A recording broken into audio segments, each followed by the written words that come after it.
stutter, touch, pause, 1, 2, 3. Hey soccer people, Coach Mike here with New Vision Soccer Academy, and today we're gonna be learning how to do the pirouette. In order to perform a proper pirouette, the first thing I need to do, just like basic cut, is reposition the ball to the side in order to get my defender to adjust. Once I push the ball to the side, I'm gonna place my body between the ball and my opponent to shield, and then I'm gonna take 3 touches with the outside of my right foot.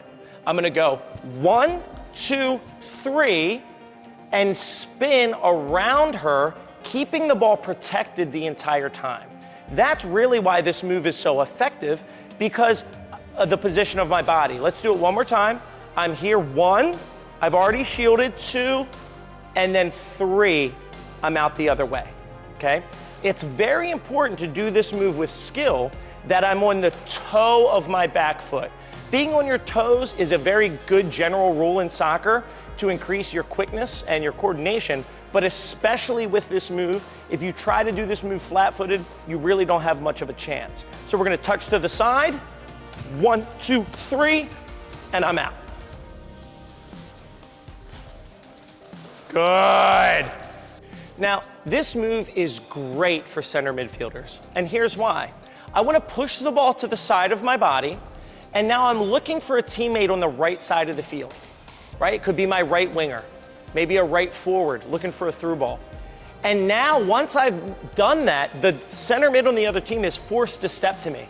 Because if she just lets me ping balls in behind her, her coach is gonna lose his mind, right? And so when I take that touch and get my head up, it's gonna entice the step. Come on, step, and now 1, 2, 3.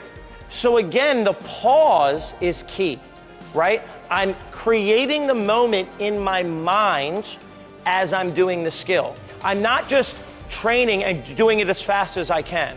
I'm working on the timing of it. Because if I'm just dribbling and Sierra's containing me, back up, and I do the move, I'm not getting much out of that.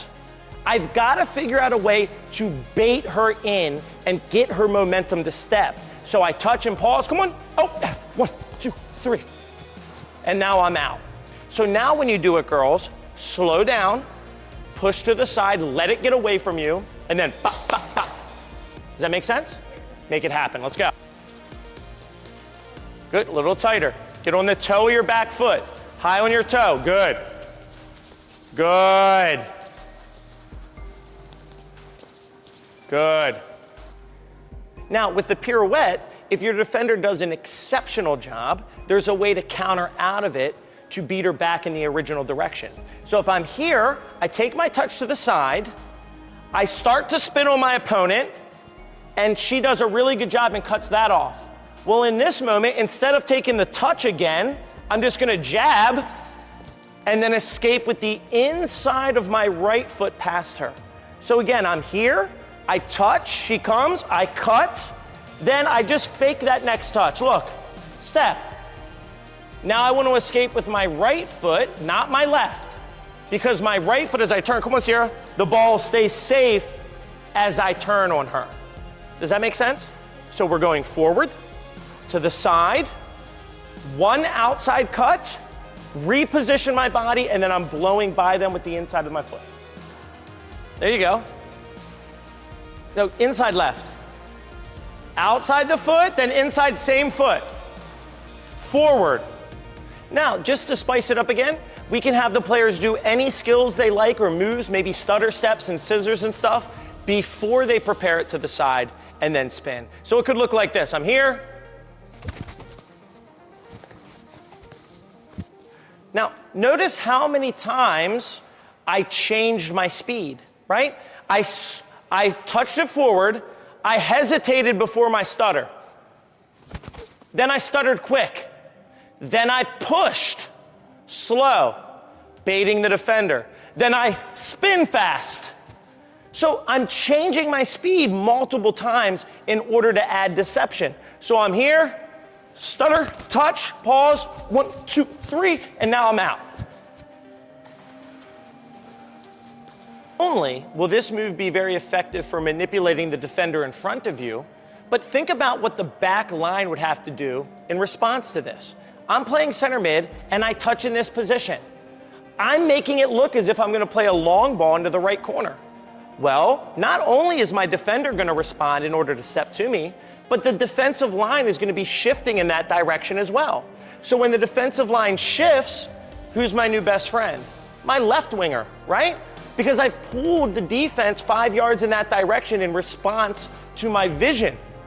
So now once I've spun, my left wing, if I can find her, is gonna have extra space to attack into. So now I'm gonna take you through a progression to help perfect your players' pirouette moves and then help them apply it in a more game realistic setting, okay? So what's gonna happen here is there's two squares. There's a big square and then there's a little square in the middle. And that's what we're gonna be using to have simulated pressure, okay? So the first thing I need 2 players at every corner cone, every corner dot. So for this progression, very simple. It's gonna be a little relay race. We're gonna play first to 10. So we're gonna straight dribble around the cone. When we get to the cone, it's just tight, tight, tight, working on those tight touches required for the pirouette, and then we're gonna pass the ball back and then go back to the end of the line. Way too much power.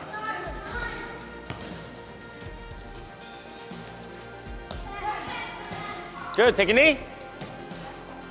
Now for the next progression, what's gonna happen is they're gonna straight dribble a full circle around their cone this time to complete the full pirouette. Once they've made the full circle around their cone, they need to get their head up because they're gonna be back through the center looking for any player they wanna pass to on the outside. It doesn't matter who they choose, right? But what'll happen is they might wanna pass the ball to a player and there's another girl passing the ball to the same player. Well, in those instances, they must change their mind quickly and quickly find another person to pass the ball to, right? Just like in a game. I spin, I want to play the ball to my outside midfielder, but a defender's cutting that off. I don't force the play, I quickly change my mind and find a different solution to the problem. So it's straight dribble around, and now once they're inside here, they're going to be identifying who they want to play the ball to next and then exchanging with that player. Okay, are we ready? 3, 2, 1, and go. Good, pirouette. Good, now your head's up. Very good, yep.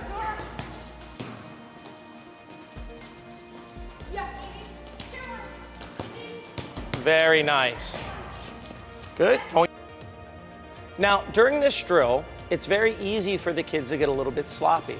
And what'll happen is they won't make eye contact with their teammate, right? So if they want to pass the ball to a player, in their mind, the player's open, and they might be open, but that player that they're trying to pass the ball to could be looking somewhere else, and then they make the pass, and then the play breaks down, right? And now they're blaming each other. I put that on the ball carrier personally, because they're the one with the ball, they're responsible to keep possession. Even though they could share in the fault, it's still, they have the ball, they're the quarterback of the team in that moment. So don't play the ball if you don't have eye contact. If you need to get eye contact, shout the girl's name. If she still doesn't look at you after you shout her name, well, guess what? She doesn't get the ball then. We're gonna go and find somebody else.